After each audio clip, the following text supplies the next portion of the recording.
Greetings and blessings. Welcome to Shadowbrook Farm.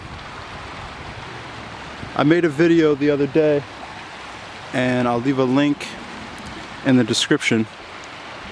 So here's the farm right up there, and we're standing at the bottom of the driveway, and we just had some really heavy rains yesterday.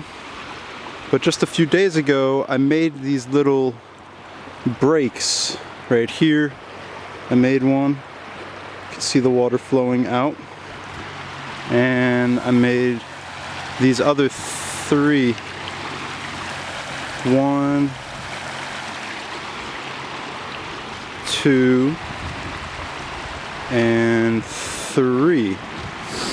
Because we had already gotten really heavy rains a week ago yesterday, and all the water was sitting in the bottom of this driveway. So I observed that and I made this little break over here like I just showed in the, I guess this was just kind of like the dam or the edge of lots of rooted perennials. So by doing this, it didn't break away or erode the rest of the edge because there's already root systems holding all of this together. So if I didn't do this, these literally would have just, like, you can see it's actually flowing. It's flowing down the driveway, and we're gonna go take a look at that, because the river that's all the way up there overflowed. It went all the way down this driveway, connected with another river that overflowed, and then they both overflowed down this driveway, if that makes any sense. But my point is that if I didn't make the observation and do these little indentations, I guess it would have eventually just overflowed the bank, or maybe it just would have kept on running that way, and then this is uphill. So really this would have just been like a pond if it had no drainage. Like I said, it probably maybe would have overflowed the bank, but it's a really thick bank, so I don't think so. But let's take a walk. And I came out here last night and it was flowing even harder than this. So there's the little more indentations, and we'll just keep walking up the river, well, the road that has now became the river. So like I had said, I had made those observations just a week ago, and it was so that when we got more heavy rains, see, this was just like, this middle here was completely covered. It was a pond, and now that it has the drainage on both sides, it can drain out. But yeah, I don't know what the history is of flooding on this land, but I would say that that was probably one of the most hardcore flooding events in a while. And you'll see once I get up to the top here why. I mean, you can see this water is still flowing pretty good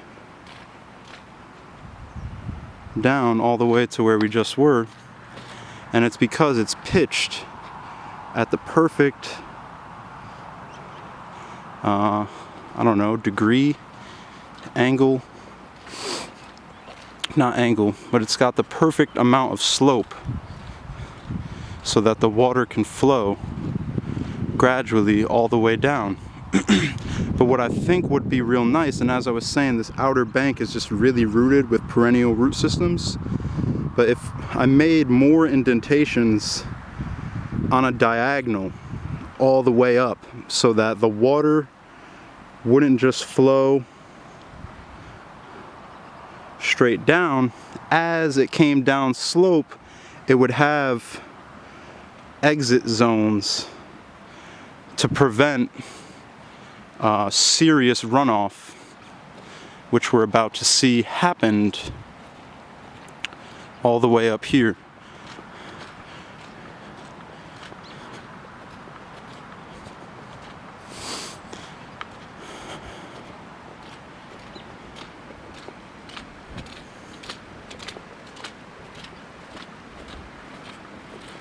serious. So yeah, this was the road. The river's still running through it. This is all the washout, because right up there is where the river overflowed its bank and came down the road. So like I was saying, if there was a few, and so it pitched, it came over to this side, right, and now came back, and then it flowed back over. So down there where I was just saying, if there was a whole bunch of diagonal outlets, the water would have flowed over into the pasture rather than following all the way down the road and continuing to wash out. And those are small little indentations that can be made with a shovel over time. But yeah, I mean, this really got washed out here. All that gravel is from right through here.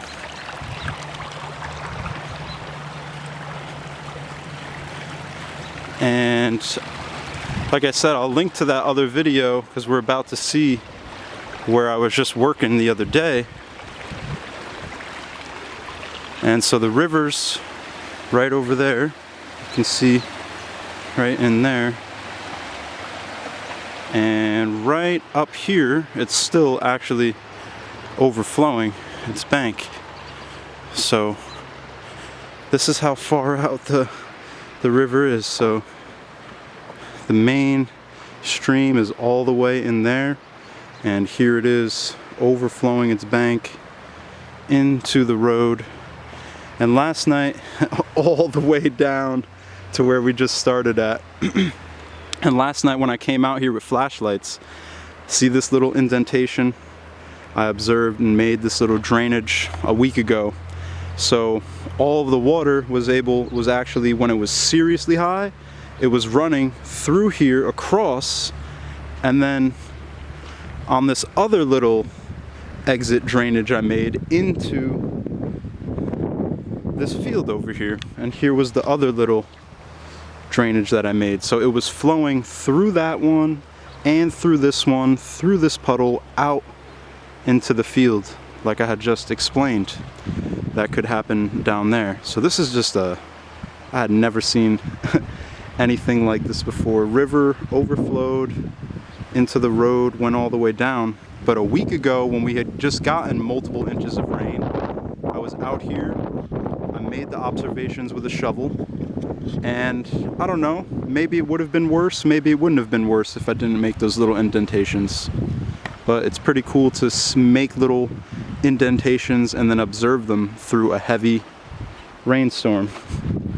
So this river overflowed, right, from its banks right here into the road. And then I'll link to the video from the spring that we have over here. And that one, I think it's went back now. Yeah, that one literally, it overflowed from right where my finger is down this whole entire road. It's picking up. Oh, it's still actually flowing a little bit. Yeah, you can see it.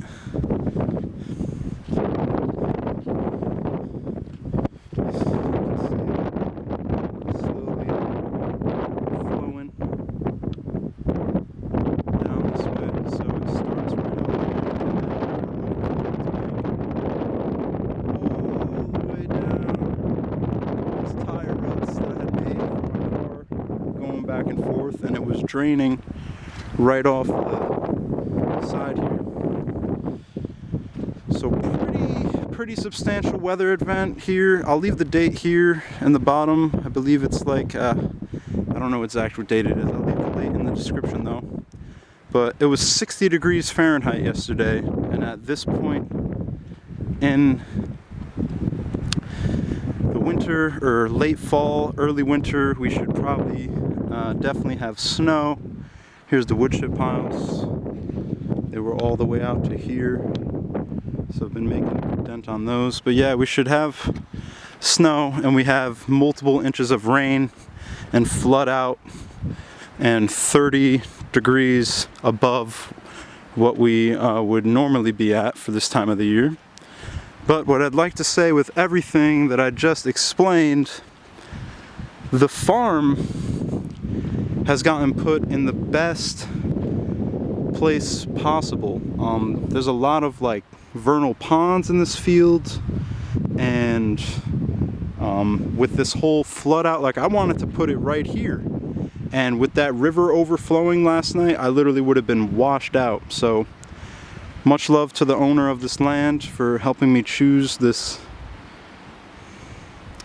I don't know, nothing's perfect, but almost perfect spot. And yeah, there's no huge puddles anywhere in through here. It seems pretty good drainage and absorption. Maybe a little bit of puddling right there. Nothing too crazy though. I walked through all of this last night with flashlights. I came out to check on the greenhouse because we had serious winds coming from the southeast, which is that way. But as you can see here, we have a nice hill back there and a nice hedgerow to block those winds. So really the winds I need to worry about are from the east or the northeast or the northwest, but we don't really get it from the southeast, a little bit from the southwest, and nothing from the west. But yeah, that was my after the flood update. So stay tuned for more updates coming through in the new year. We made it through another crazy storm.